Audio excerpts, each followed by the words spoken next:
welcome to another wonderful day. This is not our Angora virtual learning community. However, what I like to have this morning is what I call an e-meeting. Okay, it's not a virtual meeting, it's an e-meeting because it's pre-recorded and it's not a live session. Okay, I'd like to speak with you in reference to posting our 13.5 week grade. Let's look at our agenda. This shouldn't take more than about 10 minutes. Okay, but our agenda is we're going to talk about our 13.5 week posting grade deadline, entering grades, how to determine if your grades are posted, grades greater than 100%, calculated versus posted grades, and documenting your parent-guardian communications. Okay, let's get started. For starters, our grade posting deadline is Wednesday. Yes, this Wednesday, April the 22nd by 8 a.m. So we have all day today, which is Monday. We have all day and evening Tuesday. We ask that all grades be posted by 8 a.m. Now, unfortunately, Ms. Warfield and myself, we can't go by your classroom, and it's going to be very difficult to, kind of contact everyone.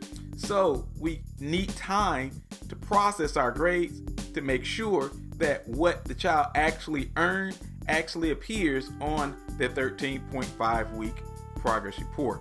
Okay, so if you could please make sure that your grades are posted by Wednesday morning at 8 a.m. Next, how to determine if your grades are posted. Let's go directly into Infinite Campus. I am in Infinite Campus in the gradebook. If you notice on my right side under in progress grade, it has our grades that are in progress. Now, I'm going to rename that. It's in progress grades, but I want to call it the calculated grade. That's going to be very, very, very important. Calculated grade. Here on the left, you will see the posted grade. Okay, we have our in progress or calculated grade, and now we have our posted grade. Well, the question was, how do I determine if my grades are posted? Well, let's start with this. If you see nothing here under posted grades, that's a good indicator that the grades have not exactly posted. Okay, now we know that the grading window is open because we see a red post symbol right here, or grade posted letters right here. So that says the window is indeed open. When I click on post, you will see term 2-2, and we're going to be posting our 13.5 week average. Okay, I'm going to cancel that out. And then once I click OK, all of my grades should shift over. You know what? Let's go ahead and demonstrate that.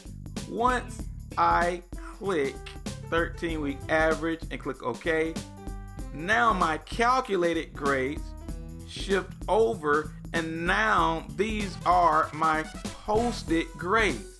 Notice that my save button went from a shade of gray to red. In order for my grades to be processed, I must click save. Okay, I'm not going to actually save it because I don't actually have a grade book. So I'm going to go back here to my 18 week average.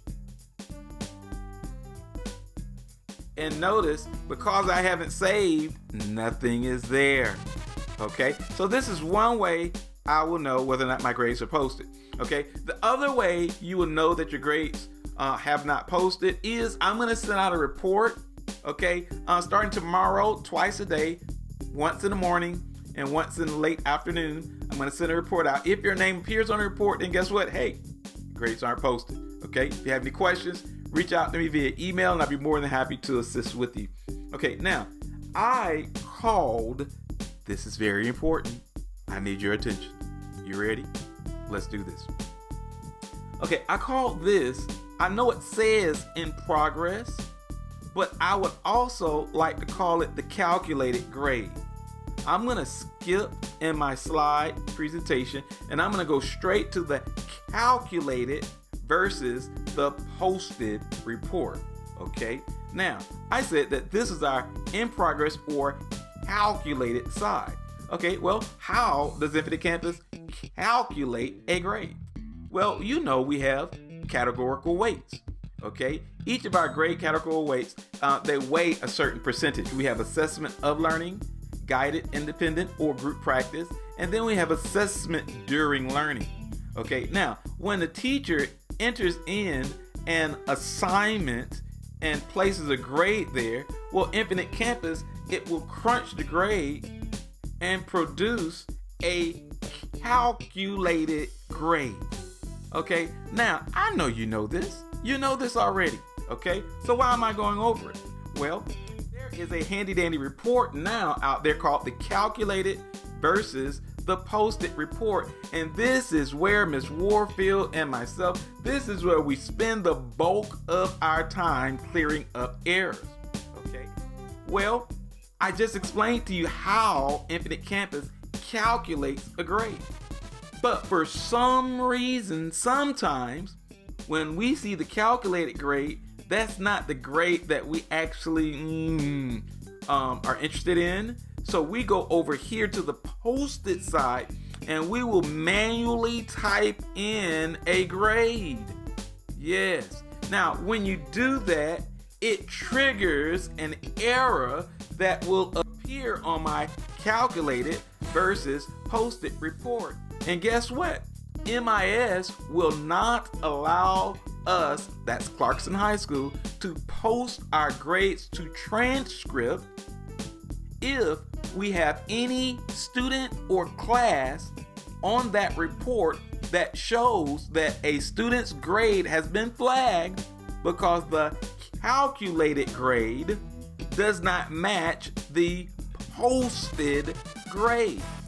Therefore, if there are any adjustments that you would like to make for whatever reason, it could be that a student is turning some makeup for whatever reason, please do it on the assignment side of the grade book. Let's repeat that. If for some reason something is going on with the calculated grade and it is not accurate, the adjustment should not be made on the posted grade side. Whatever the adjustment that needs to be made, it should be made on the assignment side of the grade book. Got it? And then everybody is happy. The whole world is happy. Grades post on time, the transcripts are accurate, and we live happily ever after. Got it? Wonderful. Okay, moving right along. Told you this won't take long at all. Okay, so we talked about how to determine if your grades are posted. No student should receive an overall grade greater than 100. So when we look at the grade book again, no calculated or posted grade, which should be the same, the calculated and the posted grade should be the same. It should never be greater than 100. There's a report for that too, to be honest with you. There are several reports that MIS asks for APIs to run prior to posting grades. That's one of them. They ask that we clear up the names of any student who earned a grade greater than 100%. Okay? We talked about calculated versus posted grade. Now, last thing, and we're done. You see, I love these e-meetings. They're so quick. Okay? Documenting parent communication is very, very, very, very, very important to document our parent communications or our parent contacts. Okay, that's if you meet with them face to face, if you are communicating with them through Edmodo or some other application that you use, Remind 101, email, however the platform or the mode in which you communicate, we need for you to document that in Infinite Campus. So what I am going to do is I'm going to come out of this. Nope, not going to save it because guess what? I don't have a grade book. And I'm going to pull up a student, any fictitious student. Don't worry, I'm not going to adjust anything. Just want you to see what I'm looking at. Okay, so we have a contact list. Okay, now this lists all of the people who have reached out to this child's parent. Now when you click new, I have the date that I reached out to the parent, the time, the contact type, okay, who I spoke with, and then I'm going to write a narrative of what we actually spoke about. Once I'm done with that, I am going to click save. Please make sure that this is going to be this is going to be especially important during this round or this semester in our documentation or our accountability as our grade books are concerned. Please make sure that you are documenting your contacts and communications with parents. I know. Many of you are saying already, I have a 9-week that started on March 16th and the student haven't logged in. They haven't logged in at all. I need for you to make sure that you have documented here that I have not been able to contact the parent or the child has not done any work in Infinite Campus and I reached out to the parent. Okay, now to make sure that we are somewhat together, there are a few points that I'd like to mention, okay, as it relates to documenting parent contacts. One, please note the working number. Notice that I said working number. Please note the working number or email address used.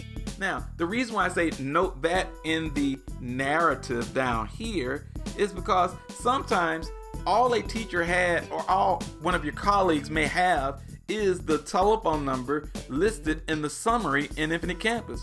But you may personally be aware of a more relevant working number that's not necessarily published. I know. It's not a perfect system. It's not how we want it to be. But sometimes you have more right now information than that is published in Infinite Campus.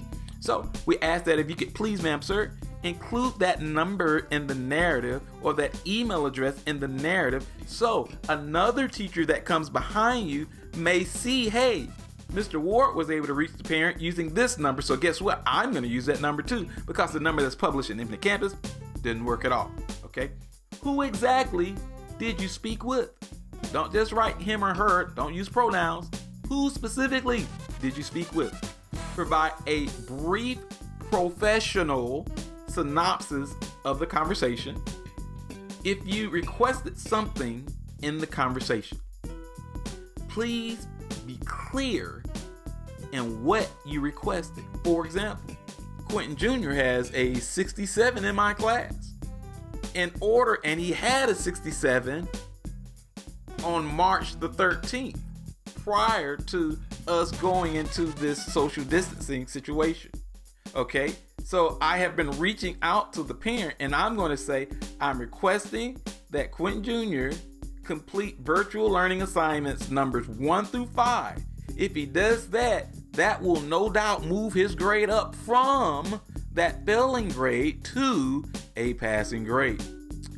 Well, my friends, we are done. Our e-meeting is over. I hope you all enjoyed it. I will do this more in the future.